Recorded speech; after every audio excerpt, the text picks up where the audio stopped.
Good evening, and thank you for joining me again tonight. Now, what I want to cover this evening is going on from what I was speaking about the day before yesterday, and that is, pardon me, the nine, sorry, I'm referring to my notes there, the 9 Nordic virtues, and above all, there's an old Chinese saying that goes, keep your friends close, keep your enemies closer. Now, my belief is that things like yawning, if I sit here and go, and I'm sure most of the audience will start yawning as well. And I think love, kindness, and happiness can be contagious. And what I just said about, keep your friends close, but your enemies closer. There's something in that. Now, I want to go back to what I was talking about the night. When was I speaking? Last Tuesday. And I was saying that I worked in an office where there was all different nationalities. And there was a German called Jochen who had a cracking sense of humour. They say Germans do not have sense of humour. He certainly did. And also, I worked with a Jewish chappie called Jacob and an Irishman who could actually speak German and Japanese. He was quite well educated, and he did contracts in those countries. And there was a secretary as well, and there's a few other people. And it was a great atmosphere. Everybody got on well, and we all laughed and joked. And I always think that, if you can laugh at yourself, you're halfway for the happiness, really. Don't take yourself too seriously. I always believe that. And going back to what I was saying, I never forget it. The secretary, mascara used to run down her eyes with tears of laughter. She was just creased up with laughter because it was a very stressful project and we used to let off steam. Anyway, Jacob, the Jewish chap, he said he was an atheist actually. He used to eat bacon sandwiches with us. And he was a right laugh. We had a similar sense of humour. We got on quite well actually. And one day a Canadian started. And as I say, I'm repeating what I said last Tuesday, but for those of you who didn't listen to me on Tuesday or hear me on Tuesday, and this Canadian chap, in hindsight, had been on one of these neuro-linguistic programming courses, I assume, because he was very straight-laced. And whenever you spoke to this bozo, he would be sort of analysing your conversation as if you were a very nasty person and you were trying to put a lid on saying nasty things. That was his sort of attitude. And you'd say, that's racist, that's this, that's that, that's that. And he once accused me, he said, that's anti-Semitic, something, I can't remember what it was. And Jacob turned around and said, oh, 1 minute of anti-Semitic, was it 1 minute you're anti-Semitic, next minute you're not, in this strong accent. And we laughed. And a little bit later, I did a funny walk towards his desk. I said, terribly sorry for being so long getting to your desk, passing you this information, but my anti-Semitic walk has become more anti-Semitic. And we were rolling up with laughter. Well, what happened is this Canadian chap, he, after a while, he was sitting there, he had a face, excuse my language, like a smacked arse, sort of like this most of the time. And the atmosphere changed because when you crack a joke or have a laugh, you go, that's not funny. And you pick something out of it. That is racially discriminated. That's this, that's that. No, it's not. We're having a flaming laugh of golden, sake, And let's face it, if you're happy when you work and you're not harming anybody, which we weren't doing, wasn't being offensive to anybody, which we weren't. And as I repeat what I said, what Mel Brooks said, all humour is bad taste. Yes, our humour was bad taste, but that's what humour is. But nobody was bothered, apart from this Canadian bozo. But anyway, what happened is the contract came to an end, and it was ceasing up. And as it comes to an end, the senior bloke, who wasn't contract, he was permanent, he got the elbow. He went to another department, and some other character came in who, in hindsight, was very politically correct. And as the project, as I say, was finishing, us contract chaps, we were getting, we knew when we could see we'd been there for about 6 or 9 months. It's a very long contract anyway. And what we had to do, there was permanent staff in this place we were. We had to hand over what we knew and the information. There was a kind of a period of about a week where we sort of handed the information over to these permanent people, and then we legged it and went our own way. Now, what happened is this new senior bloke that came in, it was linked. We weren't civil servants. We wasn't working for the civil servants, but we was working alongside the civil service. And it was a kind of, I can't say too much, but it was like a government contract. But when, contract, what happened is it had to be through an agency. I went there through an agent. And as I say, there's all different people there. And on this project, I mean, they were desperate for people because there was a lot of work around at that time. And as we was handing this project over, these civil servant types were coming in, and there were architects, engineers, all people like that. And they were handpicked by this bozo who had taken over as a senior person. And the atmosphere changed. It changed suddenly, where nobody was joking at all. Everybody's suspicious of each other. We were stressed. It was sad.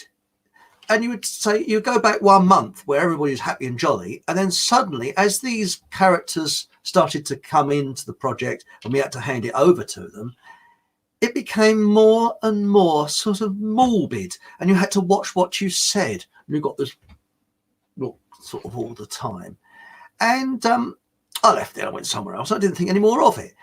And I've been reminiscing over the last couple of days, and I'm thinking about what I was talking to Mark Windows, and he was talking about facilitators and things like that. Now, this was in the early 90s. It was when Hello Hello was on television, because we used to go, when we, the happy period, we go up to Yocken. Did you remember said, listen very carefully. I'll say this only once. And give us a drawing and walk away. And different things like that. Because he loved that program. He loved Hello Hello. And he was German. But what I was going to say is, looking back, I think that Canadian chap was a facilitator.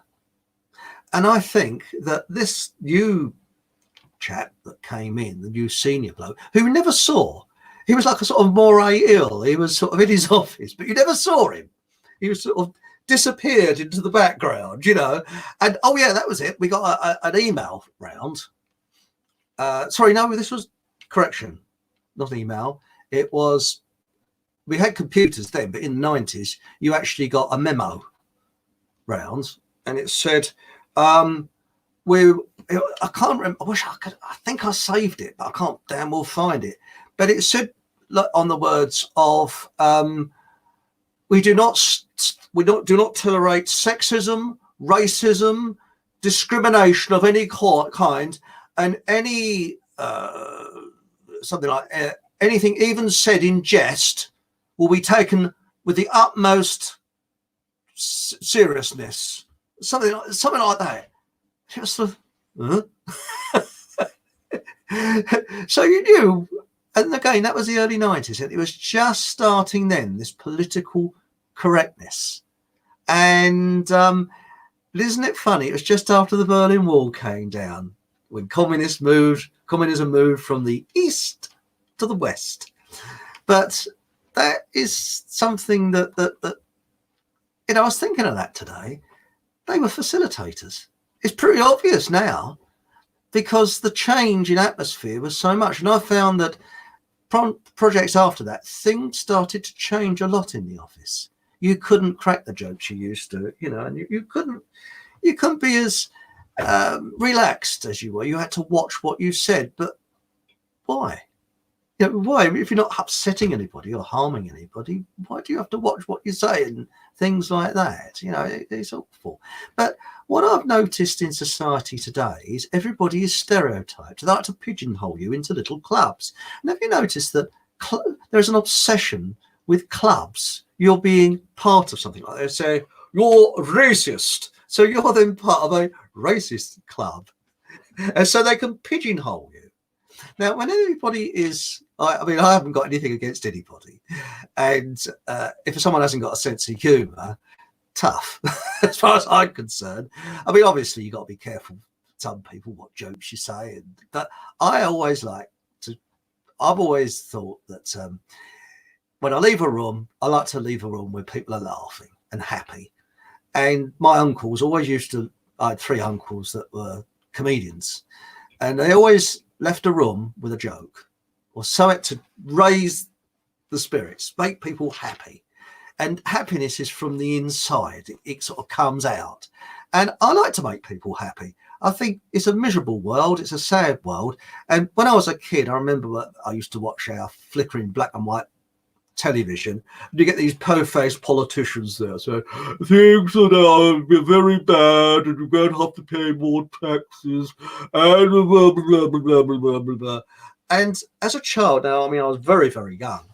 I actually thought that everybody had been very, very naughty and those politicians were there to correct you. And what have my mummy and daddy done that's so naughty that they have to be punished in this way? And that's the sort of child view I had, because you see these silly politicians sitting there saying, well, the goodies are going to be tomorrow and the budget's very bad. We've got to have cutbacks here, cutbacks there and cutbacks everywhere. And that's what I thought when I was a kid. But really, when you look at this pigeonholing we have, now, I'll give you an example, okay? Now, I am very, very proud of my ignorance of certain subjects, okay? Number 1 subject, sport. Now, I do not like sport. I've never liked sport. I hate sport. And when I was at school, I was forced, I wouldn't say play rugby, to do rugby, because it was compulsory when I was at school that every child had to do sport, whether you liked it or not. And I'm not competitive, but the sporty kids, I looked sporty, got it worse bullying than the fat kids. And I just was not interested. I mean, if someone kicks a ball at me, I couldn't kick it back. It'd probably come up and hit me in the face. I'm just not interested in any sport whatsoever. And I just don't, and I come from a non-sporty family, but we're not obese or fat or anything. We're very fit. I mean, I'm 5'7" and 10.5 stone. So I'm not overweight or anything. But I do get good exercise. I enjoy cycling and things like that. But with sport, for example, I haven't got any notes here. I'm doing this off the top of my head. I'd find it difficult to name more than 5 footballers. We're going to start now. Beckham, right? I know that one. Jimmy Greaves. Jimmy Greaves. Is it Jimmy? I don't know. That Irish fella that can't remember his name. George something. I don't know. Tony Jacklin. No, hang on. I think he was a golfer, wasn't he? Don't know. As for football, all I know is a load of blokes dressed in shorts run around in a field and try and stop a ball going into a goal, and then they'll jump in the baths together and afterwards. No. Why? I don't know. Golf. Don't get it. I never have been. And I've actually found there's quite a few men that don't like sport, that can't stand sport. I'm absolutely bored out of my skull with any sport. So if there's any gentlemen listening in, or any ladies that really do not like sport, because I had it rammed down my throat when I was at school, and I got bullied so much that that I used to have this rugby shirt. And when I left school, it was brittle with spittle because the bullies used to spit at me so much, because I was an idiot. I just didn't. I had no aptitude for sport at all, none. And but put a saw in my hand and a piece of wood, and doing something practical, I could knock spots off of them. And I remember in carpentry classes, the bullies I couldn't understand. They couldn't saw a piece of wood straight, and I did it naturally. And I'll never forget the chappie, the teacher at carpentry said, because they never used Christian names when I was at school. It was always surnames. I always go over and cut that piece of wood for such and such a person. And it was one of the bullies. I just went over there, went, cut the wood through, put it on the desk, walked away with a big grin on my face. Like, yeah. And this is the thing. There's this, and I'll never forget the sports master saying to me, but all boys like sport. Yeah, all boys except me and a few others. And I absolutely hated it. I loathed it. I was pretty good at sprinting, but I held back because I didn't want to be entered into anything. And I just let the other ones win. But I held back deliberately. Now, I was more interested, if they'd have given me some walking boots, and I was more interested in walking around the woods and going for long walks. Far more interested than kicking a silly ball around. So that's one area I'm totally ignorant of. So when people start talking about football and that, I'm just sort of, just goes right over my head, well, old Bobby this and Bobby that. And because I say my dad wasn't interested in sports. I don't think his dad was. Well, his dad was totally blind. Second area I have total ignorance of is soap operas. The last time I saw soap opera was Coronation Street, and Patricia Phoenix was in it. I haven't the foggiest idea who is what. EastEnders, that was on, what's it? Hello, dear everyone. Greetings. And EastEnders was on. And when I had a television, the batteries were in my remote control. And it was whilst I was changing the batteries, I had to keep this EastEnders on. And all it was people shouting and swearing at each other. And it was horrible. How can anybody watch that? I mean, it is absolutely awful. And my sister, who I haven't seen for years, she used to live her life as if the people on the soaps were part of her family. And she used to say, you talk to her and she'd go, oh, yes, well, old Derek this week, he hasn't been well. Derek? Derek who? Oh, you don't watch EastEnders, do you? And it was sort of, no. And, it's sort of, again, I am totally ignorant of that as well. Now, many of you are probably envious of my ignorance, and but it takes a lot of dedication. So, for example, any sports programs when I had a television were switched off within about 3 seconds. Soap operas is about the same, about 3 seconds. So please, it's this is so. As long as you're dedicated, you could be as ignorant as I am with these things. And the other one is dancing. I don't understand dancing. Now, I rather enjoy watching river dance with the nice ladies, sort of dancing across the stage, but with their short skirt, very nice. But I tend to get sort of put off when Michael Flatulence comes prancing across the stage. And no, not interested in that really. But I come from a long line of non-dancers. My grandfather believed that most of the problems of the country came from the dance floor.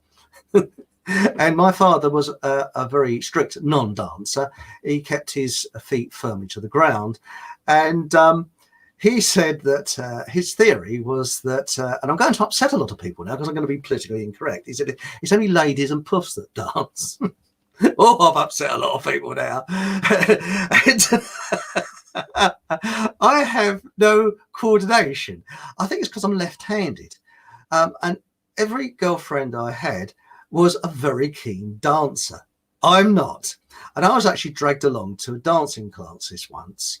And it was at the time when they had that Kids from Fame on, a program that I avoided. And the girlfriend I had, she loved the film Grease. And you know, I've actually sat through the film Grease twice and fell off to sleep every time. And I couldn't tell you what the film's about because I fell off to sleep within the first 5 minutes of it. And she dragged me along to these dancing classes. And when my father found out, he said, not one of them, son, are you? Son of mine, dancing? I said, no, son, go in there, keep your girlfriend happy. And afterwards, she said, dancing with me was like dancing with a tank that had a dodgy gearbox, because I had no idea of left, right. I just didn't have a clue. Hello, Katie. So there we are. You see, this is now I'm fed up, as I say. What we got here? Yay, lefties are beasties. Are we really? Oh dear, I'm sorry to hear that. But no, I was born left-handed, so I can't help but be left-handed. It's all my wires were crossed and all that, so that's life, isn't it? But this is the thing, you know, that you're stereotyped throughout life. Now, going back to sport, I hated sport when I was at school. And when I left school, I vowed that I'd never go anywhere near a sports field again. I hated it so much, loathed it. And because to me, it doesn't have a function. And now I'm actually, as well as driving, I'm a keen cyclist. And somebody said, oh, cycling, are you joining a club? I said, no. Now, when I cycle, I don't wear a silly hat. I wear a pair of jeans, t-shirt and trainers in the summer. I want a pair of cool shades because you've got to be a bit cool when you do these things, you know. Hey. And I think this, was it Lurex or that, should be banned for anybody over the age of 20. I mean, it's or 25. I mean, you see these people, this horrible gear on. No, you know, I enjoy things. But to me, it has a function because in the summer, I don't cycle in the winter, I go by car. But in the summer, you know, I use my push bike to go to the shops and back again. So it has a function as well as exercising me as well. So, but if it rains, I don't. But I'll tell you, this is a funny one. I got a sports bike, and I've got three bikes, and I've got an old roadster, a mountain bike, and a sports bike. You see, because I always wanted one with the drop handlebars and that. And the first time I got it, I was like, hey, but smooth, you know, put the old sunglasses on and, you know, t-shirt, yeah, trainers, jeans, a pair of Levi's, you know. So, hey, yeah, I'll get on my sports bike. Got on it, went round a corner, and there's a neighbour out, said, hello, and then fell off. Suited me right a bit, trying to be a bit flash. Sort of walk back. Yes, that destroyed my image, didn't it? But going back to sport, you know, when I started work, people said, because I was actually born in Tottenham, I don't live there anymore, and they said, "Oh, you're in Tottenham, yeah? Oh, yes, you must be a Hotspur supporter." And so, smile. Oh yeah, but I haven't come up to such and such a division, this, that, the other. Quite, yes. And they'd always say, "Oh, we got a good sports and social thing in this office," and this was another reason why I went freelance, because I'm a non-club person. I'm independent. And I think that this categorizing it, and if you notice now, it's all sports and clubs that are pushed to categorize you. And it's like the Romans. They had bread and circuses, the Colosseum, you know, entertain the crowds.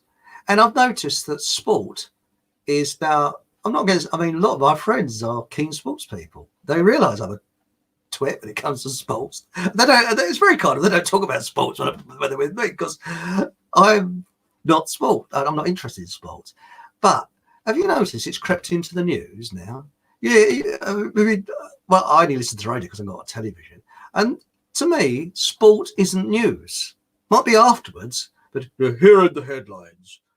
Something to worry about, something more to worry about, and lots of even things to worry about. You know, and Jimmy Bloggs, or whatever his name is in the first division of football, and Okay, so what?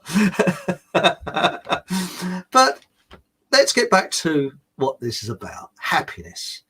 And the reason I've said this about love, kindness, and happiness, I've noticed going back to when I was at work, and that what I think was now think rather in hindsight was a facilitator came in. The office turned from inner happiness, and it was, again, in hindsight, it was kind of satanic. These people spread a kind of satanic negativeness around. So I think that we should try and combat that by understanding them, but using humor, because they don't understand humor, and let their awful, vile comments bounce off and use that as humor. And if anybody ever accuses you of anything, saying you're a this, you're a that, you're a racist, you're a that, just say, that's interesting, please tell me more. And they'll go, because they expect you to say, no, I'm not, or and that stops you in mid-conversation. But if you say, that's interesting, please tell me more, please tell me, please tell me more. They sort of go, they're actually, you've hit them below the belt sort of thing verbally. Or another one is to pass it off with humor and saying, I'm a racist. Do I wear a cardboard wig now or something? Do I walk differently? What does a racist look like? Can you advise me, please? You obviously know all about it. Please advise me. And pass it off. But don't do what your enemy expects. Do the opposite to what they expect. And if you go along those lines, now, for example, what's happening in local councils. Now, I was talking to Mark Windows the other week, and we're saying that there's all this citizens' assemblies, which the outcome of the assembly is actually decided before it even starts. So Mark was saying, well, we should train our own facilitators to, shall we say, out-facilitate the facilitators in these assemblies. Well, my view is if we all stood there and laughed and just looked at it as if it's a complete and utter joke, what could they do? I mean, can you imagine David Attenborough standing up, waffling on about his the old Rothschild's money-making, man-made global warming routine, and he's doing his, we've only got 10 years left before we pollute ourselves, and you've got to live like communist paupers and blah, blah, blah, blah, blah, blah, and all this, that, and the other. Suppose everybody just stood there, went and laughed at him. What could he do? I mean, have the police got a crime saying laughing without due care and attention? No, they haven't, have they? Can you imagine going to court saying, this man clicked again? Could it be hate speech? How could it be hate speech? If you're laughing, you don't do anything to harm anybody. You're not physically harming them. You're just laughing, but doing it in a way where you're not taking the rise out of them.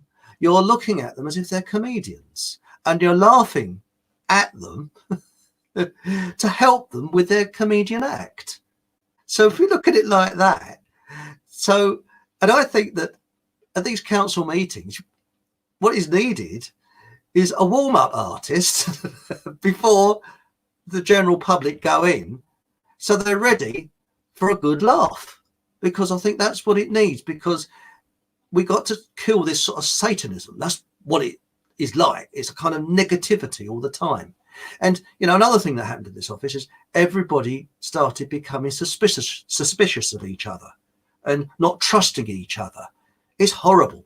And we've got to stop it and hit it right hit the nail on the head. And I think that we've got to inject some humor. And I think that's how we're going to hit back, with humor. It's simple. People like a laugh, and we got to give them a laugh. And I think we got to get, proper comedians out of retirement, or get them out. I mean, for instance, people who didn't like Bernard Manning, but you love him, hate him, but he was a very, very skillful comedian.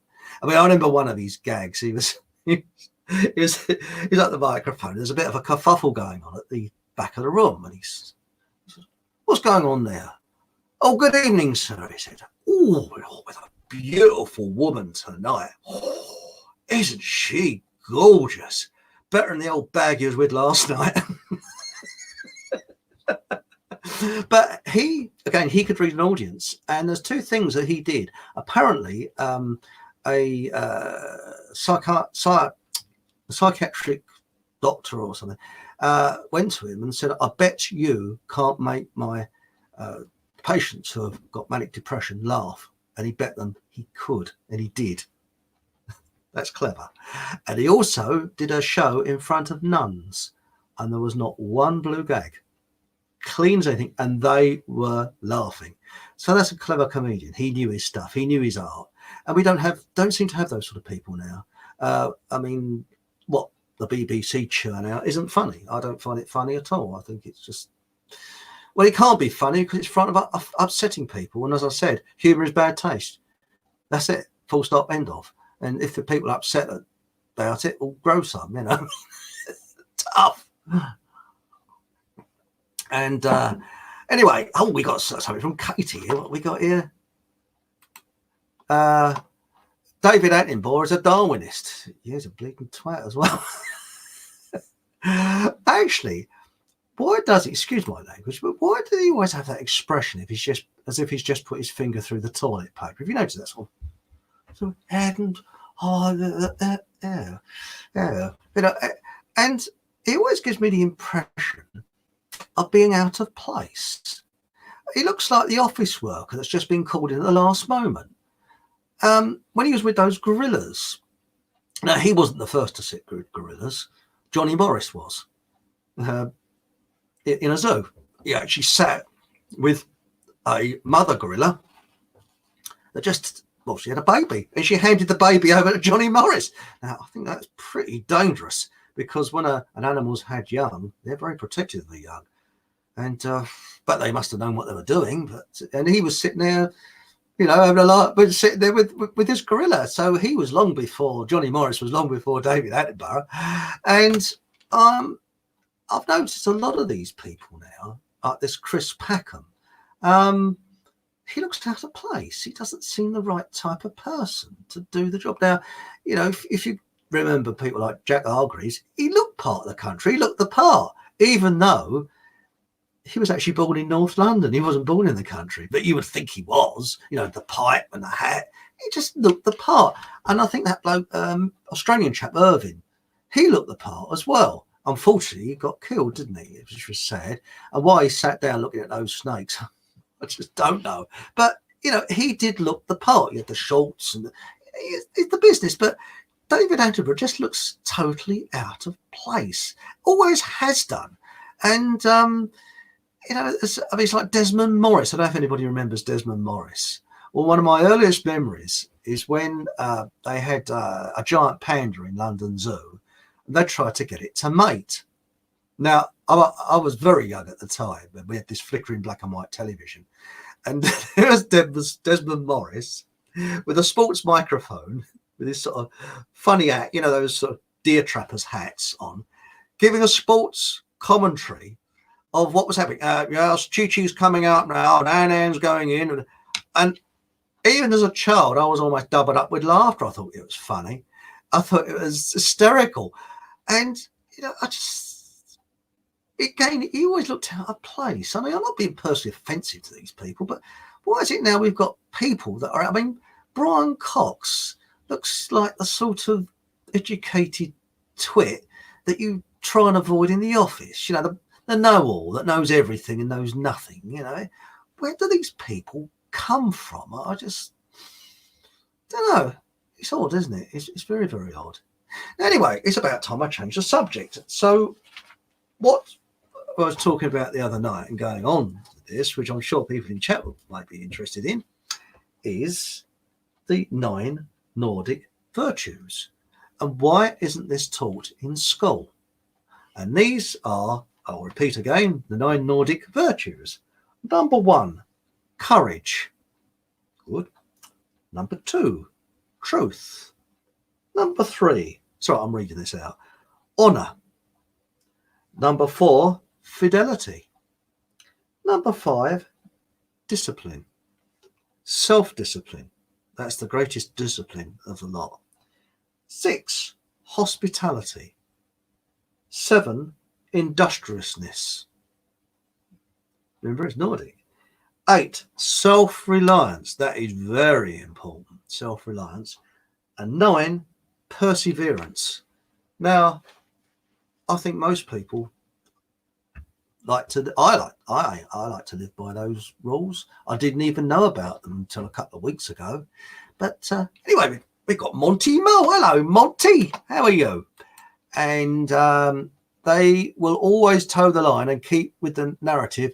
Oh yes, we're talking about Brian Cox. Sorry, Cox. I do get a slip of the tongue there. Terribly sorry.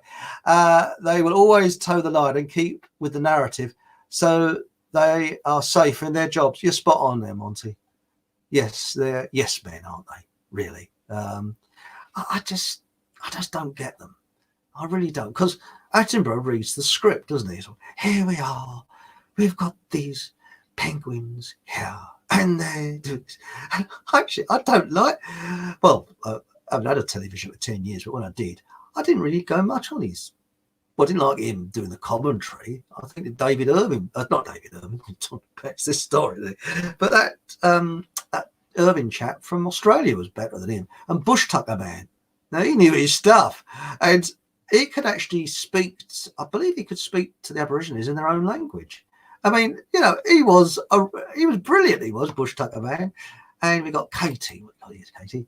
They sacked the honest David Bellamy and got Mr. Boring. Yes, you're right, David Bellamy. I've got a lot of respect for him. He did a very interesting program many years ago when he was on the BBC about herbalism, and I think his father was a chemist, and he used to, in the 1920s and 30s, mix up herbal remedies for people, because if you went to a chemist in those days, 9 times out of 10 you got herbal remedy. That's before the big pharma got in. And they've got Monty here. No free thinkers on the BBC or any other TV channel. Oh yeah, they're all yes men, aren't they? This is what I noticed when, because contract blokes are a bit rebellious. It's our sort of nature. You know, that's weird. That's why there's a sort of contract type, freelance mentality type. You know, you ain't going to bleed and tell me what to do sort of attitude. And it's, and I went freelance because I like the freedom of it. I don't want so. You still got someone over your head telling you what to do, but my attitude, if you don't like a place, you just leg it somewhere else. That's if there's enough work around. Now, we got here, Monty. All of them actors and script readers. Yeah, you're right.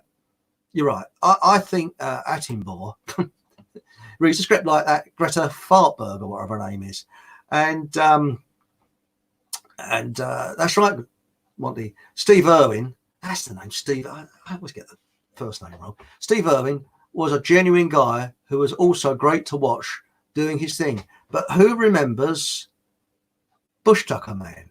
Now, he was good. He was very good. I mean, the chances of me being, shall we say, stranded in the middle of the Australian desert are pretty slim because I'm actually in the UK. You could, I suppose I could be stranded in the middle of the UK. There's a lot of wild animals around, a lot of sharks around, especially in London. The city of London, a hell of a lot of sharks around there, but not of the, shall we say, aquatic type. But really, yeah, that's right, the lifetime actors. But really, when you look at these yes people, they're all yes men. I mean, the last time I saw a science program on, call it science program, there was an Irish comedian, I can't think what his name, big bloke he is. He's reasonably funny. He used to be on, was it not 9 o'clock? No, not that one. News, something about, have I got news for you? He was on there. They're supposed to be doing a science program about the moon. And they had this Doctor Who model dog on there that was very immature and childish. And the whole thing was embarrassingly childish, I thought. And it's just sort of, I'm not a snob, but come on, if you're watching something about science, you want to see. And what got me about the BBC is over to Professor so-and-so, over to Dr. so-and-so, over to this, over to that. And they would just tell you sort of little snippets of what this person says and thinks. And it was just, the program should have ended with you making up your own mind what it's about, not telling you what you should think. And it's a bit like one of the best radio interviews I've ever heard was with Christopher Everard and Dennis Wise. Now, Christopher Everard's view of World War II regarding what happened with Germany is slightly different to Dennis Wise, but they both gave their points of view politely, and they were sort of, I wouldn't say, yeah, they were very different the way they looked at things. And at the end of the program, you sat back and you made up your own mind, and it was really professionally done because you heard both views. They weren't talking over each other, they weren't being offensive to each other. They just, Christopher Everard allowed Dennis Wise to speak, and Dennis Wise allowed Christopher Everard to speak. Brilliant. They should have gotten a wall for that. I mean, it was really brilliant, because at the end of it, you could say, well, okay, I think, Christopher Everard had a point, Dennis Wise had a point, and you just fall into whatever, or both of them had quite a good point. And I think that's why it should be. When you see a science program, you think, well, that's interesting, it's giving me a lot of information, I need to join the dots and think it through. But the trouble is with the BBC, they tell you what to think, and it's a bit like with this climate garbage, it's a sort of same old thing, but going on, it's right, these people are paid, I think, to be for an agenda. And oh yes, Dave Allen is best comedian. I agree with you. He was, I can actually I still watch Dave Allen on YouTube today and still creased up double with laughter. I tell you, if you want to see a serious documentary he did, is In Search of the Great British Eccentric. I think it's on YouTube now. That's a classic. But he didn't, he was serious, and he never took the mickey out of anybody. You had the greatest eccentrics, and he was like, yes. And you think he's going to come out with something funny, but he doesn't. And that to me is, boy, he was clever. And it was a great loss when Dave Allen died. He was really funny. But especially when you get the Pope doing striptease act. But he said, a bit like me, that he was an atheist, but he wasn't. He was very spiritual. And that's the way I look on things. I say to people, yes, I'm a born-again atheist, but no, I'm not an atheist, because I believe there's an energy, but I don't know what that energy is. And I don't think a bloke with a white collar back to front and a black cloak knows what it is. And I don't think anybody knows what's happening. All we can do is just try and be good and be kind to people and follow that on. And there's good and there's evil, and there's good and there's bad. And even the most primitive tribes, they know the difference between good and bad. And I think that what this energy is, I respect it. And it's a bit like electricity. It comes into my house. I don't fully understand electricity, but I respect it. I mean, I don't stick my finger in the socket. And this is the thing. I just respect that. I think there's an energy. So I don't know whether that doesn't really make me an atheist, but I don't really, to me, religion is a human man-made thing, I think, to keep people in order. Now I got here as Monty. Chris, have you read any of David Irving's work? Yeah, I have. Very good, very good. What is of particular interest, Monty? He did a thing on Churchill and Mr. H. And what David Irving says about the Hungarian uprising in 1956. That's worth reading, because what people were told at that time and what it was really about are two different things.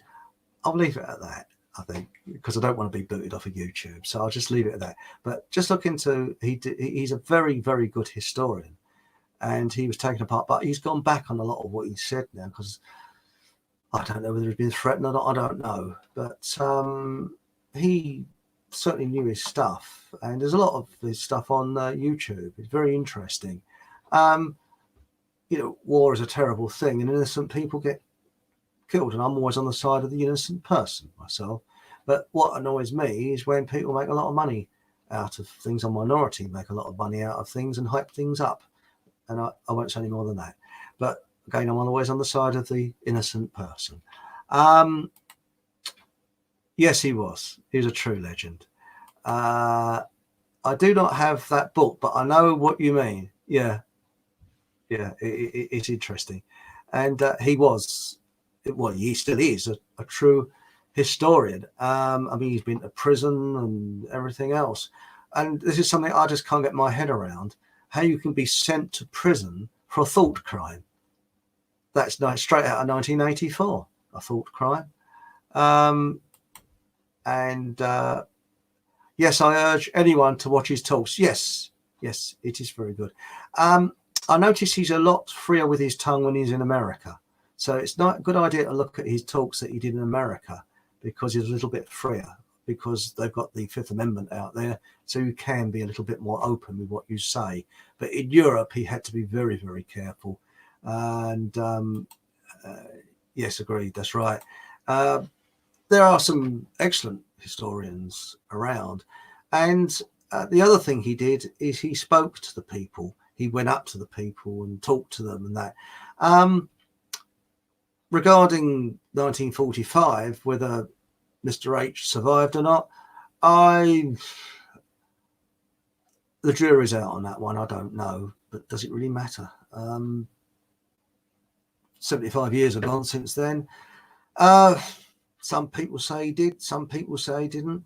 All I do know is when I was a kid, people said, what happened to Mr. H? Because it was a mystery what happened. And then all of a sudden they said, oh, he committed suicide in his bunker. But whether he got to Argentina or not, I don't know. But do we really care?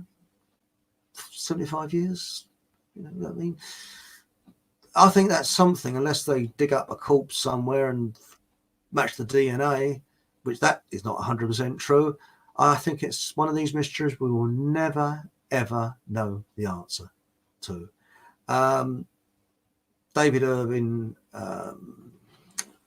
he interviewed the people that were in his bunker at the last hours, whether they were telling the truth or not. Apparently they're all independent of each other and they all said similar things. So perhaps we go along with that. I don't know. I stay on the wall with that one, you know. And let's have a look here. Yes, I think that says it all. Does not be locked up for talk. That's right. Why should you be? Because I say when I was a kid, I don't know if anybody's of a similar age group to me, but it was always said, you can say what you like in this country. It's a free country. We fought for your freedom to speak. That's what my parents used to tell me. That's all gone out the window now. You're not. And, you know, you've got to be worried about insulting people, worried people. That is nonsense. Complete nonsense. Hated by academia. Well, I always think that sometimes censorship is a good thing. Shall I tell you what? No, you probably switching off. Whoa, don't switch off. Because when something is censored, it makes people more interested. For example, the Beatles were banned in Eastern Germany. So in East Germany, they've got a bigger fan base than almost any other country in the world. Why? Because they were banned and people were smuggling the sound of the Beatles through on X-ray film and things like that. So sometimes censorship does the opposite thing. Look at Ceausescu. Now, Ceausescu, he was moving people from the countryside. He was doing UN agenda, Communist Agenda 2030. He was years ahead of his time. He was moving people out of the countryside and into these horrible flats. I don't know whether it was at gunpoint, but he was sort of rearranging his country. And what did people do? He tried to censor comedians because comedians were telling the truth. And they found a way around it by doing mime acts, which were even funnier. And when Ceausescu stood, you know, on his outside his mansion, waving at the crowds, they're all piddling themselves, laughing at him. And he's going, and because they've been watching the comedians do their mime acts, and he was brought down with laughter. People were just literally killing themselves laughing at him. And I think we could do the same. We could bring all this nonsense down by just laughing at them. We've got to do it. Just laugh, because it's not really a crime, is it? But yeah, as I say, can you be hauled off by the police for laughing without due care and attention? You can't, can you? Imagine going to the court. I've really said the constipated constipated vicar joke, and vicars took offence at it. No, I don't think I will crack the constipated vicar gag unless you want me to. I think he might have gone to Argentina. Oh yes, Mr. H. Yeah, I don't know. Who knows? There's a lot, it's one of these things. There's a lot of evidence both sides. It's a tightrope one, that one is. You got to cheers, Monty. We'll definitely check him out. Okie dokie. Operation Eagle Flight was real. Eagle Flight? Really, what? I don't know about that one. Operation Eagle Flight. Can you kindly jog my memory on that? Eagle Flight. I know there's some bozo talking about Operation Winnie the Pooh, which is a load of old flannel. Yeah. Because there was no evidence for it whatsoever. Hitler was supposed to have escaped through Spain and he hated Franco's guts. He said he'd rather have his teeth extracted without anesthetic than meet Franco. They hated each other. The scientists were invited all over the world to the US, the UK, South America, and also went to Antarctica. Yeah, I've heard Operation High Jump. Was it? No, sorry. There was Paperclip, wasn't there? That was, I think it was the CIA got the German scientists. That was Operation Paperclip. But there was, after the war, I think in 1946, that involved Admiral Byrd. That was, I think, KT, are you talking about, was it Operation High Jump? It's where they went to the Arctic and something weird went on, and Admiral Byrd said that they encountered UFOs and flying saucers and things. So, and he was an admiral, and you don't sort of, that's interesting, Katie. He can read and yeah, that's right. David Irving, he can speak fluent German and Old Gothic script, and took his work straight from the archives in Germany, Russia, America, and Britain. That's quite correct. I've a friend, sadly, he's died. Robert Newman, fantastic historian. I'm not sure. I think he could speak German with an Austrian accent. He was half Scottish, half English. Poor old Robert. He died. My word, doesn't time fly? I think it was either last year or the year before. And he did the Mozart myth. And I did.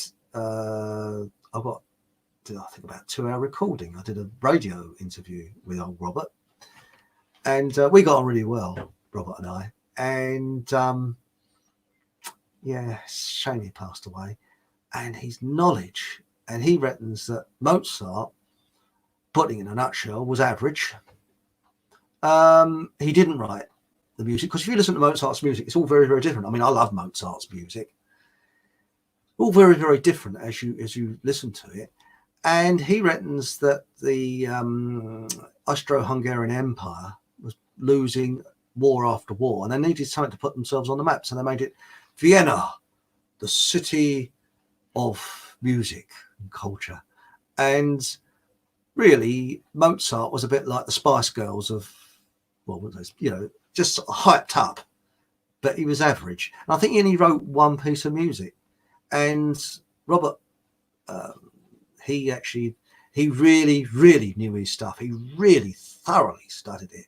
And he showed music where Mozart's signature was over the top of somebody else's signature, because it had been x-rayed, these script manuscripts and things. So, excuse me.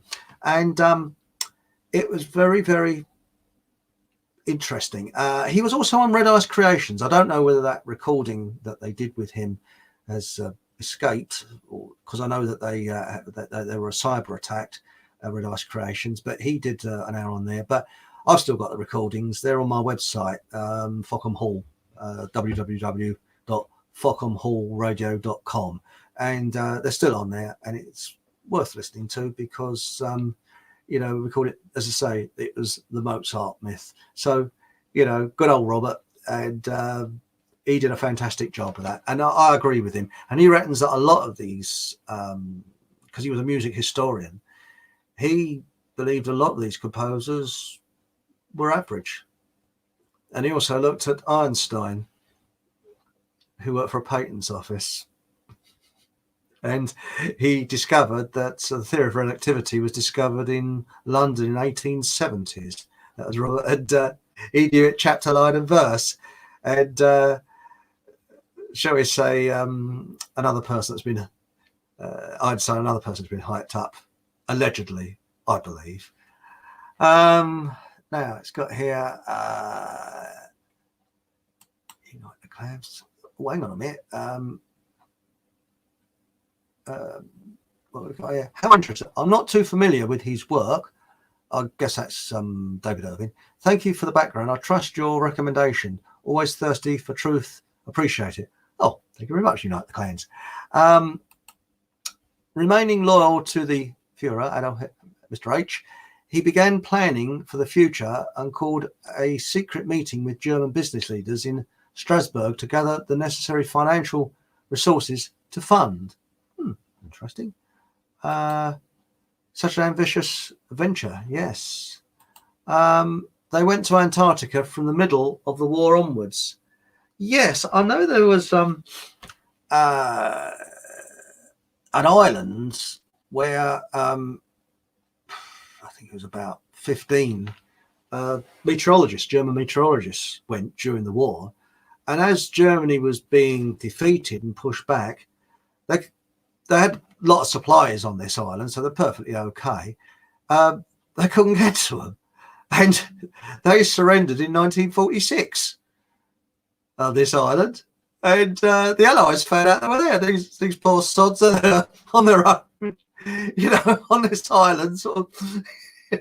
Well, you didn't see any action, didn't see any bombs or guns or anything. So poor sods, they probably had it cushiest time you wish to think of during the war, But they spent this time on this island sending reports of weather and that for the U-boats. So that's interesting. Now we've got another one from Sidegar.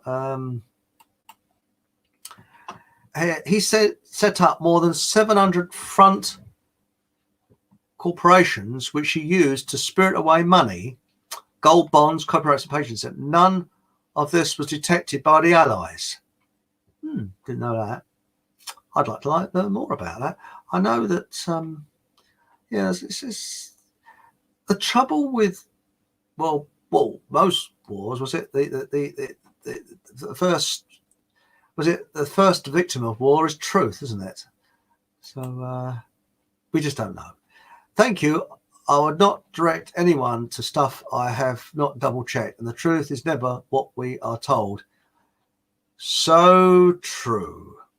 So true. Well, this brings me on to people you say to people, when did you wake up? And the amount of people on YouTube that say, oh, I woke up at 9/11. Yes, it was, 9/11 that woke me up. Well, I hope this doesn't sound like I'm bragging or anything like that, but I was awake long before then, because I woke up when I was, God knows how old, when I was dragged off to infant school. There was I, this happy little chap, all on my own, and then suddenly I got dragged into this awful place called school. I thought, this is not right. And it's like going into a lion's den. And I hated it from the day I walked in to the day I walked out. So I was awake, and my father, he was, as I've said before, he was a conscript during the war, and he was in the front line intelligence. Now, okay, there's nothing spooky about that or anything like that. He was a conscript, and he was of a low rank intelligence.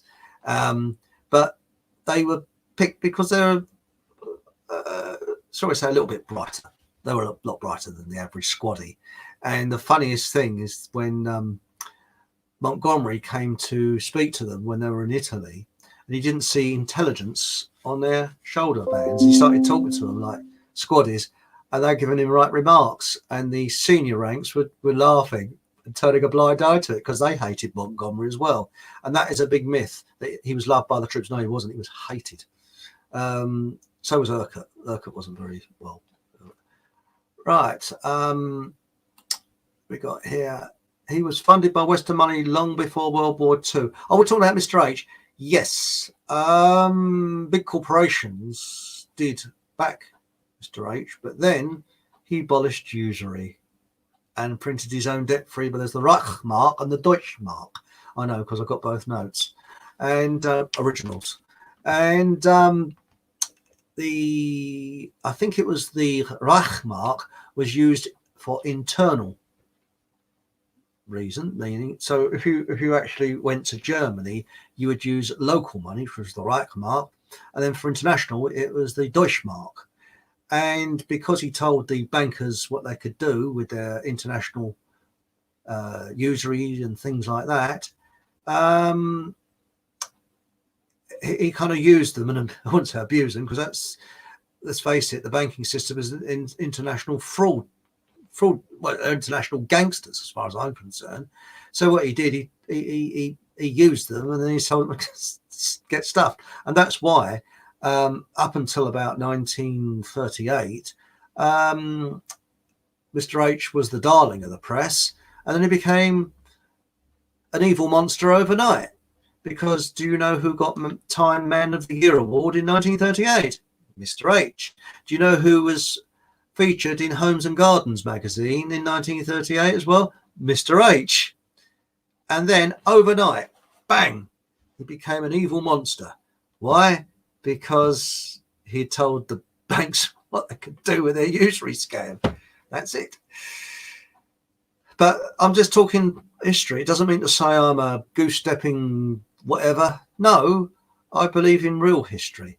And I got this, well, I grew up amongst World War I veterans who told me the truth about World War I. Because I'm not interested in sport or anything like that, I used to love listening to these veterans. And I feel quite honoured to have had that experience of entering into a world that was long before I was born. And my dad had shell shock, which is called post-traumatic stress disorder. And he lived World War II every day of his life after the war. And that subsequently has given me trauma. Well, I'm not blaming my dad. No, I'm not doing that. But because my dad and I were very close, we're like twins more than, you know, father and son. And that let me into the inside of what really happened, the mind of on the ground, what was happening. And my dad got continuously frustrated with seeing the Hollywood version of World War II and say, this is not true. This is awful. I'll never forget, you know, as I was saying, it allowed me to get inside the mind of what it was like to be in the war. And both my uncle and my father, they were both in intelligence, and they had to have similar to commando training, that to learn unarmed combat. And I never forgot it. When I was being bullied at school, and my dad showed me what to do, but not the fall, because it's pretty gory. And even when he was in his 70s, he said, "Come," I've never forgot it. He said, "Come at me with that broom." And within seconds, I was on the floor. There's a broom handle in my throat. My uncle was the same. And apparently they were trained so much that it became automatically. And my dad used to work in London, and he said he was walking down Euston Underpass one day, and there was 3 youths about to mug him. And he was walking along, and I said, okay.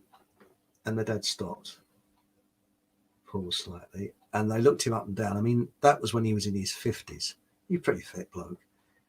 I say pretty fit, he had swallowed ankles, he had a lot of ailments from the war. And they said, let him go, because he had square shoulders, because he's always pushing his shoulders back like that. And he said if they'd have attacked him, they wouldn't have been able to have children afterwards. Because he knew, as I say, unarmed combat. And he said it does it automatically. He was trained. Luckily, he never had to use it on the battlefield, ever. But, right, let's have a look. Ah, yes, the Bush family. Yes, the Bush family. Yes. Henry Ford was held in very high esteem. Yes, well, do you know that Henry Ford tried to bring an end to the First World War? He sent a peace delegation. He went over in a peace delegation to try and end the First World War. And I won't tell you the name of the magazine, but shall we say I'll be very vague here. Again, I'm just mentioning history as it is, okay? So I'm not giving an opinion. I'm just giving history as it is. YouTube, if you're listening in and want to blame me for anything. Henry Ford was conned. He was obviously expanding at an enormous rate with his motor car industry, and he was almost conned out of a lot of money by the, should we say, the banking fraternity. And he did a magazine in the 20s and 30s. I'll halt it at that. Do a little bit of homework on Google.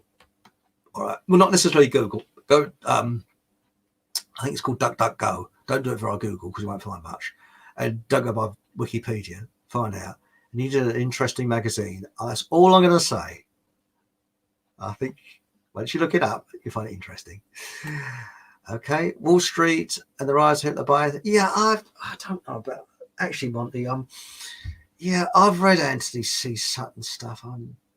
Richard D. Hall. He asked me about Anthony C. Sutton, and I'm a little bit iffy about Sutton.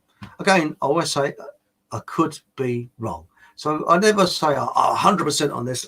My attitude is life is exploration. You've got to explore and go forward with these things, and I bet I could be. I've been wrong on loads of things, so I could be wrong, but I'm not all that hot on Anthony C. Sutton. Prescott Bush. Oh yes, he was the one that invested in Nazi Germany, isn't he? And had to be ordered to stop. What a nice man. History is a set of lies agreed upon. Yes, by Napoleon Bonaparte. Well, I've often said that history isn't necessarily what happened, but usually what a minority of people want you to believe. I mean, let's face it. None of us were alive during the American Civil War. And my only image of the American Civil War is from John Wayne films. I can't help it. You probably can't help it either. I mean, I've seen these sepia pictures of the American Civil War, but really,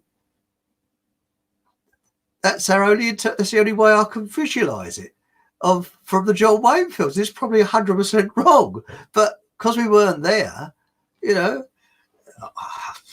don't know. I mean, if you spoke to a genuine veteran, if it's possible to sort of reincarnate a genuine veteran for the American Civil War, he'd probably look at these John Wayne films and laugh his head off. I mean, I remember when my sister bought my dad the video of Saving Private Ryan, and we had to switch it off because I put it on and you're saying, that's wrong, because my dad was one of the first landing craft, he was in one of the first landing craft to hit Gold Beach, jig section, on D-Day.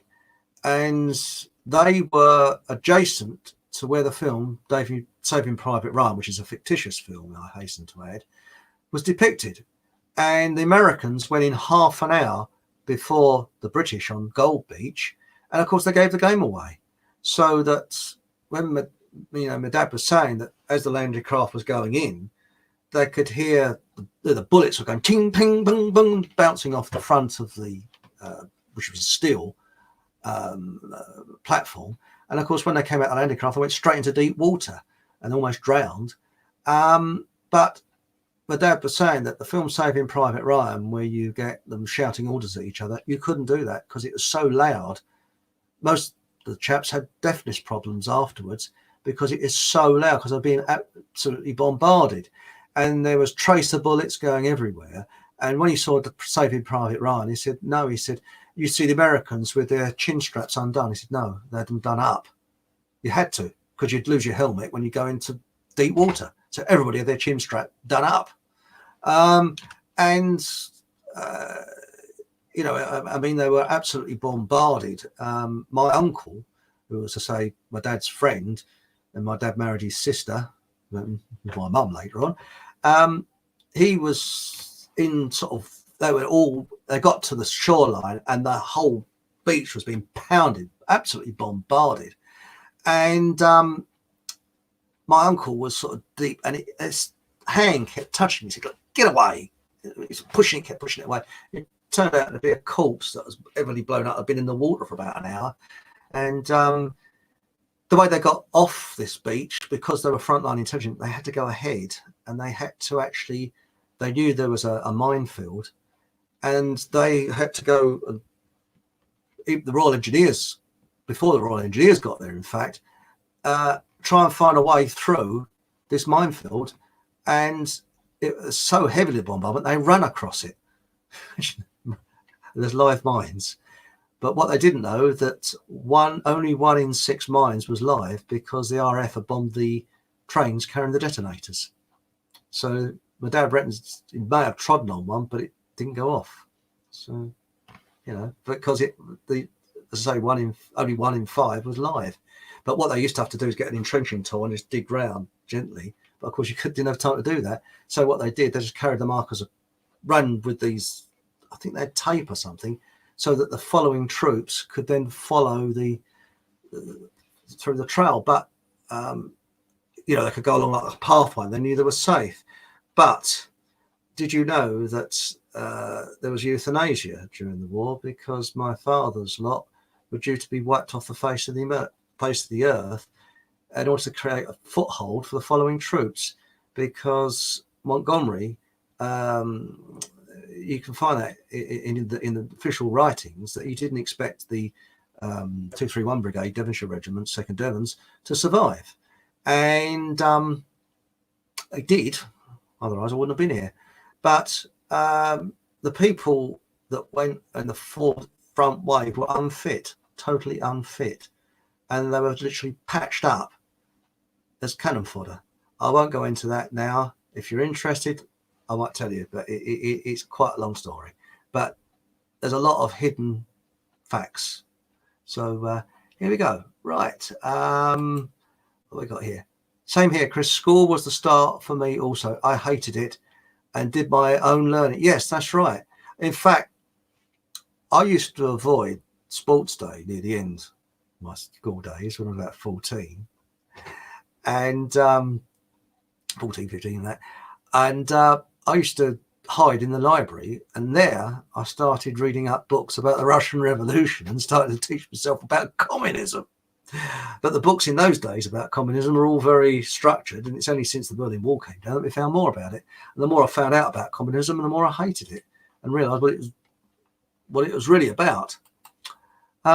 Trade bartering instead of using their money. That's right. Germany did do that. They used to barter a lot. I'll tell you another little story, which is true. I worked with a chap who was in the RAF during the war in Burma, and he used to maintain Spitfires. And the big problem was, because of the tropical atmosphere, the magnetos inside the Spitfires were, excuse my language, crap, and they were always failing. And through, shall we say, a third party via South America, they managed to get Bosch magnetos and fit them in the Spitfires because they could stand up to the tropical atmosphere. And he said, when you looked at, I think it was Lucas, I'm sure Lucas make very nice because they're still going. He said they got them out of the, he said they're absolute crap.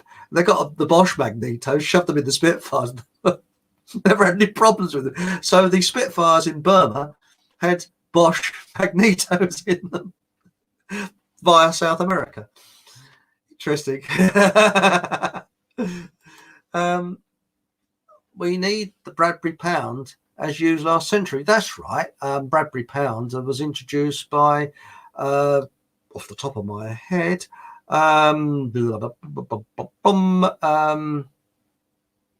George, when he became Prime Minister in 1916. Because he was Lloyd George was the Chancellor in 1914, and the Bradbury pound was introduced in 1914 because the country bankrupt. And they, why we went to war in World War One is a complete mystery, because we were under no threat whatsoever, because the British Navy could have blown most navies, even the American Navy, out of the water easily. I mean, it's massive, the British Navy in those days. So again, it's a mystery until you find out, until you've the bank's involvement, a nice juicy war to make lots of money. But the Bradbury pound, I think it was in currency between 1914 and 1926. I think the last one was printed in 1926. And it saved the country from going bankrupt because it was actually debt-free currency. And when Lloyd George became Prime Minister in 1916, he phased it out, and they don't know the reason why. But I think the possibility of ending up in a wooden overcoat was probably one of the reasons why. Like a President Kennedy ending, shall we say. Right. Let's have a look at a few more of the comments here. Where are we? I'm getting all muddled up. Yeah, here we are. I was aware that things were not right in my late teens, but it took me till I was at least 30 before I was getting a grasp of the bigger picture. Now I'm 44 and I'm a cynical old git. Keep remaining a cynical old git. Napoleon got that so right. Yeah, he certainly did. I'm not sure Sutton ever set out to prove a conspiracy, as he did not believe in them per se. Well, when you look at Eustace Mullins, now he's on YouTube, very interesting, Eustace Mullins. He didn't get a lot of the things right. Some of the things were a bit wrong, but I think it's to do with the information. I mean, he was a protege of Ezra Pound, who was locked up in America for saying too much truth. And Eustace Mullins was once described as the most dangerous man in America. He wrote Secrets of the Federal Reserve. I think it was 1952, 53, around about that time. But if you see the videos that he did in the 1980s, right the way through until just before he died in 2010, they're very, very interesting. But the two things he got wrong, I think he said that Nazi, what he stood for. And I did find out from a German character. And again, if I'm wrong, please tell me. But I found this out from an actual German, that it was a derogatory term, because they called it National Socialist, because Hitler, what he did, he combined nationalism with socialism, and you got National Socialism. But Nazi meant a sort of a peasant farmer that was a bit thick. That's what I was told. And I think Eustace Mullins said it stood for Zionism. Well, that's wrong. He was wrong. It doesn't stand for Zionism. Now, if I'm wrong, please tell me, in the comments section. I'm open-minded, politely, of course, but if I'm wrong. Now, it says here, the Bushes are Sabbatean Frankicists. Sabbatean Frankicists. I know they're creepy, I know that. And I know they were well in with the Obama family. Not Obama, Bin Laden. Yeah, I know that. Now, what we got here? Yes, history is his story. We are told a narrative that fits the agenda to benefit the powers that aren't to be. I agree. Yeah. That's it. Think of excuse my language, the crap we were told when I was at school, especially. I was at school in the 60s. And, history. I mean, it would cure insomnia any day. It was terrible. Yes, I would like to know more about that. Would that be about the plan of euthanasia, Monty, that I was talking about, or D-Day? I can go into that. So I think it was planned euthanasia, wasn't it, Monty? I think so. Dunkirk was another blunder. Yes. I haven't seen the latest film, Dunkirk, but I know they got the Messerschmitts wrong, because the Messerschmitts didn't have a yellow nose at Dunkirk. They only painted that yellow nose on the front of the propeller later, so they got that one wrong, didn't they? They always make a blunder.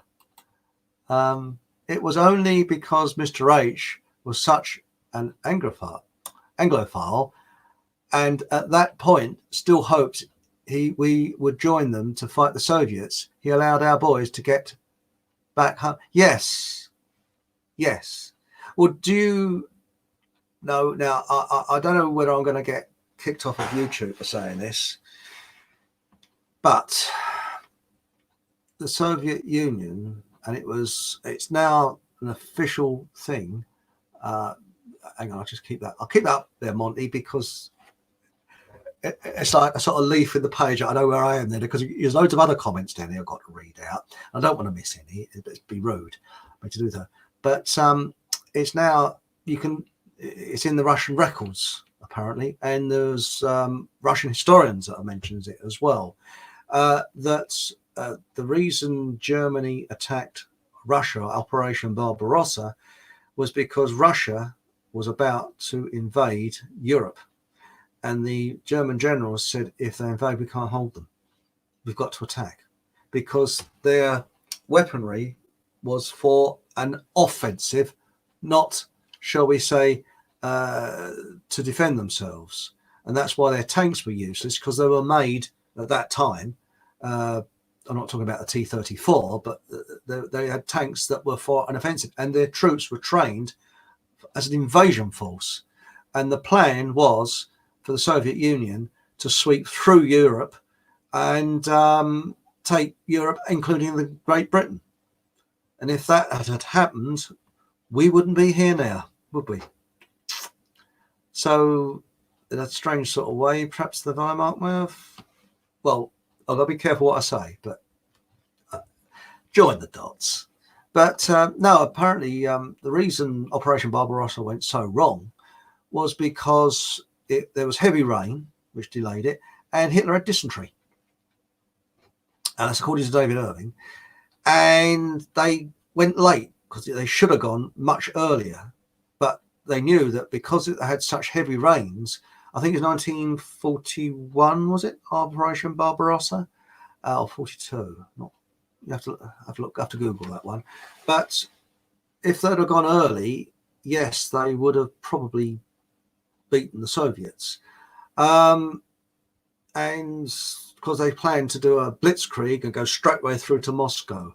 But they needed the oil, so they split the forces into two. One lot went down to the oil area, and the other lot went along. And they unfortunately, it was one of the worst mistakes in warfare, and that is they extended their supply line too long. And German generals were noticing this, but they thought, well, if they could do it so quickly, if they could grab Moscow, then the war will be over. But what they didn't realize on would be the West supplying the Soviets, because the Soviets had infiltrated the White House, the Pentagon, and most of the seats of power via ideological subversion. And there's a lot of evidence for that the Pentagon was totally infiltrated. That's what they were very good at. And to say, Germany didn't expect the Allies to supply the Soviets with arms and machinery, and they didn't expect the Soviets to move most of their factories to Siberia. And that's what they did. And they just pushed back and went back and back and back and got Germany to extend its supply line so far, they just went round on a pincer movement. It's the oldest trick in the book. So that's sadly what. Right. We went into World War I because Lord Milner conspired some years ago to put the wheels in motion. Well, that's right. I mean, according to Eustace Mullins, World War I was actually planned for the 1890s. But I've done quite a lot of research into this, and judging by what I heard from the elderly people there, there was anti-German propaganda put about 20 years prior to World War I. So by the time August 1914 came along, people were chomping at the bit to go and have a go at Germany. And that's why people were falling over themselves to get the King's shilling and volunteer to join the army before they said it'll be over before Christmas 1914. Oh yeah, went on 4 years. See Hidden History by Jim McGregor. I've never heard of Jim McGregor. I'll have a look at it, Monty. Thanks. I'm looking for Mullins books, but cannot find them cheap enough yet. You can get them on PDF. You can get Secrets of the Federal Reserve on PDF, and you can get him on, I think you can get Death by, I always get this title wrong.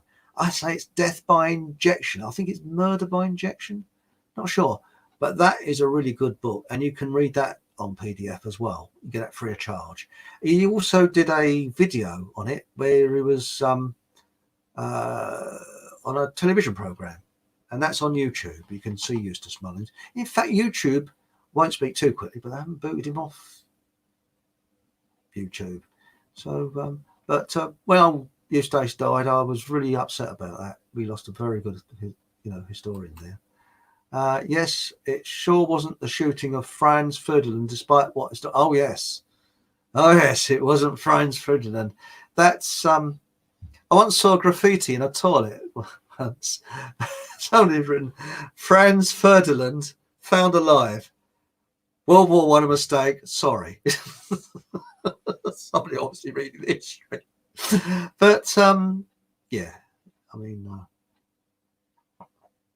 when you look at World War One, it was, when you look at the banks meddling there, it was a nice juicy war, and for them, and they made an absolute fortune out of it. And look at it, it was a war fit for heroes. No, come home to a land fit for heroes, and what do they get? Mass unemployment. And I'll let you into a little something now. A lot of these veterans I used to know, including my father, who was a Second World War veteran, had no time for the British Legion. Now, my dad was a bit like me, didn't like clubs. He didn't like regimentalists. His medals are still in the boxes that he received them in, and he said, keep them like that. He said, this is the condition my medals were sent to me in. They're tarnished, frayed, the medal ribbons are frayed, in a terrible condition. He said, keep them like that. He's never worn them. He said, I want you to show that is how their attitude towards the people that fought for this country. But I was going to say something allegedly about the British Legion. Okay, so sit down. Are you sitting comfortably? Hey. Now, after World War One, you had the survivors came back to a country that was far worse than they left in 1914. They came back to poverty. And you had a lot of young, military-trained, fit men who knew how to use guns. And before 1920, you could buy firearms over the counter in this country. This is the UK, similar to the way you can buy firearms over the counter in America today. They're easy to obtain. And then suddenly, again, I'm doing this off the top of my head, so I've got my notes here. In 1920 came the 1920 Firearms Act, which completely stopped that, because the government knew that if people could buy firearms, they were in danger, because there was riots going on up and down the country, but it was rather subdued. And if you look in newspapers of that time, say 1920, 1919, you will see that there is civil disturbances up and down the country, but it's on page 3, 4, 5, deliberately kept out of the front headlines. And then came along, now there was a lot of militant veterans associations. And remember, the men in those days, a lot of them knew about usury. And they had the Bradbury pounds. And they knew what was going on. And the government also knew that they were in a very difficult situation, because they could be ousted from power because the feelings, anti-government feelings, for instance, I think the 1980 elections had the lowest turnout, I think, in record. So people were very anti-government, even though they were patriotic. So then what happened is the government secret services sent in agents to these, today we call them facilitators, to these regimental associations, and destroyed them from within. and you had people who knew what they were talking about destroyed, not only in the press, and if they couldn't find anything bad about them, they'd make stuff up. And as you and I know, mud sticks. And I know this because I used to speak to these veterans. Now, I remember I was only about 6 years old, and they used to say, "Oh, do you remember old such and such a person?" At 6 years old, I couldn't have made notes and things like that. I wish I had done. And, there's no such thing as pocket tape recorders and things then. You had to have the big reel-to-reel things that was prohibitively expensive. But I only wish I could remember more of what they had told me. And suddenly, out of like a phoenix out of the ashes, this organisation called the British Legion came along. And it told people what they wanted to know. But then they pushed patriotism a lot. And they got these veterans, the ones that loved militarism, to parade along the streets with their medals. And the British Legion's there. And it was a peace organisation. And did you know that they actually sent a peace delegation to Germany? I think it was in 1936. Don't quote me on that. It's about 1936. And they sent delegation along because it was a pacifist-run organisation. It was against war because pacifism was very, very big in the 20s and 30s. For example, the Oxford Union in the early 30s passed a motion that if there was a future war, they would register as conscientious objectors. They didn't, but that was it, you see. And then in 1939, the British Legion suddenly changed and became more political. And in my view, allegedly, because they got the type of lawyers that could actually have got Stalin off. So I'll be very careful, but I'll say in my view, the British Legion was there to stop a revolution in this country. And it was a kind of social engineering to steer people, it's very skillful socially, steer people away from the truth and gradually steer them back into, shall we say, good little slaves. And yes, they did do a lot of good. They did help some people, yes. And there's a lot of people say, "Oh yes, they helped my granny, they did this." Yes, but they turned, shall we say, the injured of the war into a kind of benevolence fund, and it let governments off the hook, didn't it?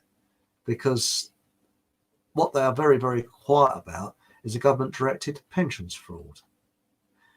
That, again, you'll find it very difficult to find out about this, but the returning First World War veterans that were injured, most of them got diddled out of their pensions.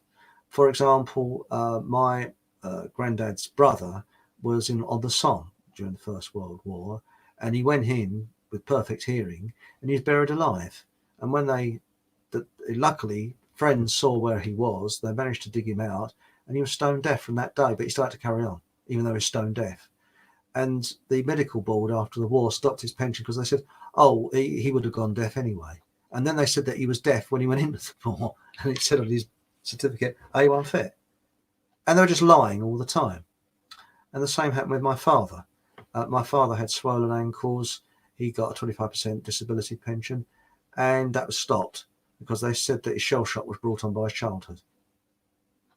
And then in the late 80s, the government admitted, when most of the veterans were dead, that they'd actually stopped pensions by mistake, and people could reapply, but there's no back pay. And my father reapplied, and they lost his details. They kept him waiting late ages. Oh, it was really drawn out. And this country is a scam when it comes to pensions and things like that. So, my father, when he needed that money, when he was bringing up a family, and remember being a disabled ex-serviceman, it was more difficult to find work than, say, a fit person. He was diddled out of his pensions. And that's probably why I've got an absolute hatred for the establishment. That's probably where I get it from. And so from an early age, I really despised the establishment. So that's it. And that's the government directed pensions fraud. It wasn't only my father, and it wasn't only my granddad's brother. It was loads of other people. And it was the pensions boards. And in order to keep a pension, also, you had to go through an arduous system every year that was deliberately designed to torture people. Yes, that's right. People that say had an injury, the doctors would make that injury hurt, so they're screaming in agony, and it's deliberately done so that they say, I don't want to go back through that all the time, you know. Again. But my dad wrote about this in his book, and that's why I had to publish it myself. I couldn't get publishers to publish it because it's the truth, and people don't want the truth. And my dad said before he died, he said, people are more interested in fiction than are in truth, but that is the truth. I've uncovered a little bit there, but I've got to be very careful what I say about the British Legion, because that's my own personal view, okay, allegedly. And as we know, it's called the Royal British Legion. It was made royal in 1971. But my dad had no time for militarism. He was a conscript, and he always said, I was a civilian dragged into a war that should never have happened. And a lot of fellas in the frontline intelligence, their heart wasn't really in it, because they knew that really Britain needn't have got involved in World War II. And although they didn't know the reason why, and it was because to stop Germany printing its own debt-free currency and usury and things like that, they did know that there's certain things that wasn't quite right. And it wasn't until my dad was in his late 70s and 80s that he found out, shall we say, near enough the truth of what was really going on. So a little bit of history there. I hope you find that interesting. Now let's have a look. We've got we've got that Brandon. Then we got here what we got. Monty, a cynical, honest old getter. Yes, Monty, I'm having the same problem myself. So many good older books I want, but they are just too expensive these days. Yeah, they are. But I know for a fact you can get those two Eustace Mullis ones on the internet free of charge, and you can download them via PDF, and you can hear what I was just talking about the father and that. If you look at the website www, I'll just pop this up here. Where are we? Here we go. Let's just go along the bottom there like that. If you look at that website, falconmallradio.com, and I've got a recording of my dad talking about it. You can hear that free of charge, so it's not bad, is it? So you've got some freebies, you know. That's on warveteran.co.uk. There's a link to that website on there. Again, I keep saying this. I haven't had time to update the website. I haven't done it for a couple of years, but it's going to rain this weekend. I said that last weekend, the weekend before, but hopefully I might have a bit of time to update the website. But if you're interested, it's all there. Okie dokie. There we go. Right, let's go back to the comments, shall we? There we are. Right. Oh dear, I've lost where I was. Now, where are we? Having a problem myself. Excuse me if I miss a few things. The mind boggles. Again, I do apologise if I missed your comments. I've just lost the marker. Sorry. Full sentence, John Hammer. Yes, I haven't heard of that one either. Oh, there we go. It boggles the brain, hey? Yes, it does. It certainly does. Let's storm the Vatican, see what's in it. Yeah, there's bolts down there, isn't there? It's quite interesting. You think of Pope Pius during World War II, he's in a very difficult position. He's damned if he did, and he's damned if he didn't. Really, poor sod. He was really. Chris, this makes a lot of sense to me. It's the first time I have heard it, but I agree. Oh, thanks, Monty. That's very kind of you. That's much appreciated. You know, there is there's some old bloke playing an organ that spews out lies down there honest, 100% legit. I kid you not. That's an old bloke playing the organ. Ted Heath.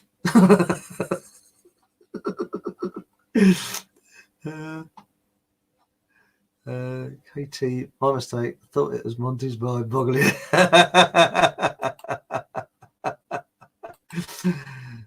I could well believe that, actually. Yes, okay. Right, what we got here? Okay, Monty. Churchill led us into a war as he was controlled by his debt to the city. Yes, right, £19,500. And the yes. Yes. I wonder why I haven't read that last part out. Ah, dear. Let's have a look here. Running his house with all his staff was beyond his wages. Least of all, he's drinking his cigars. Another one says, well, did you know the Canadian Prime Minister described him as a drunken bum? He was a drunken bum. And apparently his speeches, somebody told me that his speeches was done, one of them, I can't remember, there's two blokes that did them apparently. There's an actor and Tommy Steele's father.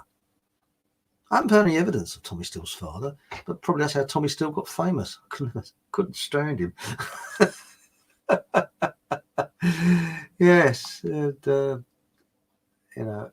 let's have a look here. Have you stopped doing the live shows with Mark?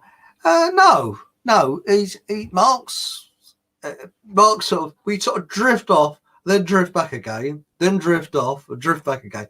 And Mark said, he came on about twice a week. And I think he's right. You can have too much of someone. So we decided to leave it alone for a couple of weeks, but I'm sure he'll be back. Mark and I, we're okay. There's no problems there. And Caroline comes on every week, but she does a sort of small. She had to rush off the other night. I thought it was me. But no, Mark, he's done a very interesting one with Kevin Boyle. He did last night, and he's got his Sunday show. But no, I haven't stopped, but I rather enjoy these evening or night sessions. They're pretty good. Because I always say, I'm going to go on for about 35 minutes, and I waffle on for a couple of hours. World War II was planned to happen, even if NSDAP hadn't created their own currency. National Socialist, yes, Deutschland. They were permitted to get into power because the powers that be needed a dog to fight. German people were too clever, so had to be kicked down. There was a book that was written. What was it? A chap was on Red Ice Creations. Had to be destroyed. That's right. Yeah, Germany. It's also to show other countries if they got the idea of abolishing usury, what would happen to them. And all the countries, surprise, surprise, that were on the axis of evil didn't have usury. Now, isn't that a surprise? Hello, Katie. The bankers also had Sabbaton Frankists. They are Luciferian and fake. Guess the word. You notice I don't use certain words because I don't want to be booted off of YouTube. I noticed we've got to use our rhyming slang. Katie, we've got to use the rhyming slang, Katie. I think you... Norman Shelley. Then we got here. What was this? I've read even worse about him and his predilections. Yes. Churchill. What was it? A book called now Britain's Mad Dog. Can't remember who it was by, but a chap was interviewed on Red Ice Creations. And to buy that book, it's expensive now, but it was cheap at one time. I've seen it on Amazon. I can't remember, and a mate of mine's got it. He's actually read the book, and I wouldn't mind buying it off of him actually, or loaning it off of him. I don't like loaning things out. I know, but he said it's an incredible book, and apparently Churchill allegedly spent a long time with little boys in Morocco. So this chap researched, allegedly. Larry the Lamb. Larry the Lamb. I remember Larry the Lamb. Tommy Steele's father was Darbo Hicks. He was a double for Winston Churchill. That's interesting, Katie. I didn't know that. That's how I shouldn't really say this. Tommy Steele got away with such a crap act. The only thing he did was little white ball. Oh God, no! My old man's a dustman. Yeah, I bet he is. To hell with political correctness. It makes everyone miserable. Bring back Alf Garnett, please. That's right. Did you ever see The Thoughts of Chairman Alf? Oh, it was classic. It was absolute classic.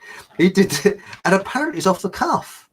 And when you think that Warren Mitchell, who acted the part of Alf Garnett, was middle class, he wasn't working class. He came from a middle class family. That is clever acting. I tell you a film that you'll have to see of Warren Mitchell is called All the Way Up. It was made, I think it was late 60s, early 70s, and it's all full of double entendre. It's all double meaning. It was really funny. But The Thoughts of Chairman Alf, he had an audience once that was fully black, who had a good sense of humour.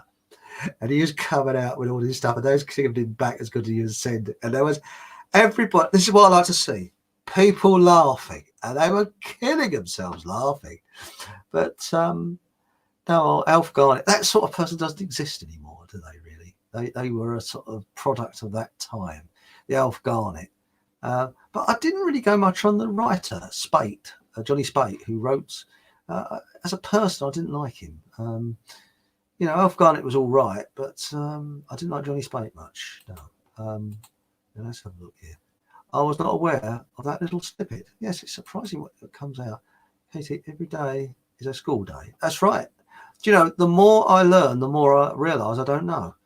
Because you realise, you know, you think, oh, I know this, found out this, that, whatever. Same here. That's right. Yeah. Never loan books out. They do not get returned. I'm the same. And my mate doesn't, and we're quite strict on that. But I'm a bit envious of him getting that book because he got it when it was cheap, when it first came out. But Britain's, I think it's called Britain's Mad Dog. Yeah, very, very interesting. What gets me is people worship Churchill like a religion. But when you think that he wasn't elected into power, well, he was after the war, but he wasn't during the war. Well, allegedly, because I don't believe that general elections are fair. I think they're rigged. I really do. Darbo Hicks would sit in the Savoy and pretend to be Churchill. You don't. Crumbs. That's interesting, Katie. That really is. So I wonder if it was a case of your son wants to get into show business, or you know, pulling sort of. Pulling the right rope, shall we say. Pulling right strings, that's the words. Does Katie have an affection for the real ones? Is that why she has blocked me? Oh, I don't know about that. Nobody that becomes famous or in public sphere get there without help in the background. Precisely. They're puppets, basically. That's the way I look at them, as total puppets. Now it says here, I was in a Holiday Inn recently. Reception staff like wind-up dolls, no opinions of their own, or scared to have an opinion. B&Bs and hotels of not so distant past had people with character in them. Yeah, you're right. You're right. Mind you, I don't like hotels and bed and breakfast. That's the reason why I'd like to get a van and convert it into, you know, sort of like a motorhome. That's better. Go your own way then. Do your own thing. Right. If anyone wants to buy me Irving books on Churchill, I will happily read them and tell them all about it. Well, somebody I know actually met Irving, got one of his books signed. Yeah, and he had a long talk to him. Bloody envious I am. I'd like to speak to him, you know. But right, most people just repeat what others think when it comes to church. Yeah, that's right. Yeah, Whenever I question these about his life, they know absolutely nothing about him. Well, I had a situation when I was at work once, and it was when was it now? Was it the about 1994? I think it was. That was what, 50th anniversary of D-Day, and I said what happened about Montgomery, and I said, you know, the troops detested him, loathed him. My dad's lot did. And as I say, the higher ups hated him as well. And they preferred a general before Montgomery. What was his name now? Which escapes me. Because this general was moved to the Far East. And I can't think of his name. Wasn't Wavell? Might have been Wavell. Might have been. I'm not sure. But he actually did miracles with minimal men and resources. I don't think it was Wavell. No. It'll probably come to me after the programme. But and Montgomery was really a showman. It's like he had caps that you'd throw out to the crowds, and people didn't realise he had a box of caps in his car, and they thought they was getting Montgomery's personal cap. But when he went round a corner, he'd get another one out of the box, stick it on his head, and take it off his head and throw it out to the crowd. And he knew how to manipulate the press. So he got what he wanted. But when I said about Montgomery, they said, oh, no, he was loved by the troops. And they just repeated what they'd been told. And my dad came up against this. And they said, oh, surely that. And my dad was there. He witnessed these things. I don't understand how frustrating it must have been for him. It must have been awful to know that the truth, and you've got people just regurgitating what they've been told. It must have been absolutely awful. Now, where are we? Oh dear, I've only gone lost track again. I do apologise. So if I've missed any of you, or there we go. Most people. Oh, that's right. Oh, back where I am. That's it. No, absolutely nothing about it. That's right. That's a bit of luck, wasn't it? Went straight back on the right one. Irving. That's right. Yes, I am a Christian. Yes, I was born into C of E, as I call Christian. But my mum was a bit religious. My dad, like me, I suppose. I think when he got older a bit. But I never went to Sunday school. But Church of England, really, it came from, well, it was Henry VIII, really. That's why I say that I believe, it's for other people to judge, but I like to be spiritual. I believe in karma. If you do good, comes back. And I enjoy spreading happiness, because when you look at it, if you are at war with the world, it'll be at war with you. And if you're at peace with yourself, will probably be at peace with you. And sometimes, with these trolls and that, I feel a bit sorry for them, because that's, of course, the ones with mental problems. But I mean, a lot of the trolls are government trolls. But I'm going to do a program about them on another date. So have I. Monty Mole, here we go. I cannot afford the price they sell now. But who knows? Someone might one day love me enough to pay over £100 for a book. Yeah, I know, they're very expensive. But you can get a lot of PDF downloaded. And you can see the YouTube as well. I can't remember where I saw it now. But I actually go DuckDuckGo. That's the search engine I use. I try not to use Google now. And I try to avoid these, big ones. And I'm also starting on another site on BitChute, so that if YouTube do start to become a bit stroppy, but the trouble is you can't do live broadcasts on there. Well, I don't think you can anyway. Monty was certainly a... Yes, that's right. Apparently he was with a little boy, wasn't he? And so I was told, apparently the men...